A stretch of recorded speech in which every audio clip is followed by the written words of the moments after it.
Working in a bank, you'd expect leadership to be sharp, decisive, and efficient. Mine was anything but. As an administrative assistant manager, I was supposed to support my superior, but in reality, I was running the entire show.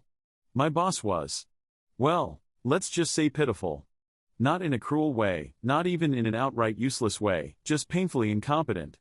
They'd stare at documents like they were written in an alien language, nod along in meetings without contributing a single useful thought, and somehow still take credit for work they barely understood.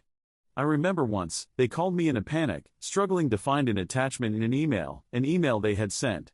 Yet, despite their constant confusion, they never got in trouble. Upper management saw them as a hard-working leader. They had mastered the art of looking busy, walking briskly with a clipboard, sighing dramatically at their desk, and using words like optimization without actually optimizing anything. And then, one day, the real kicker happened. They handed me a task with a sheepish smile. "Could you draft a resignation letter for me?" For a moment, I felt hope. Was this finally the end? Then they added, "I'm being promoted." That's when it hit me. If someone this clueless could rise through the ranks, what was I still doing here?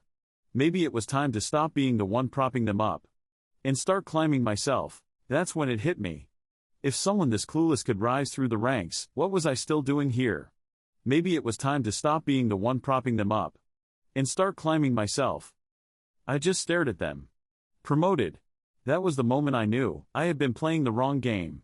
If someone this clueless could rise through the ranks, then what was I still doing in the shadows?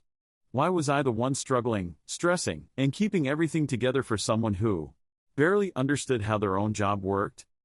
Maybe it was time to stop being the invisible force behind someone else's success. Maybe it was time to make my own moves. And who knows? Maybe one day, I'll be the one in that office, not because I fumble,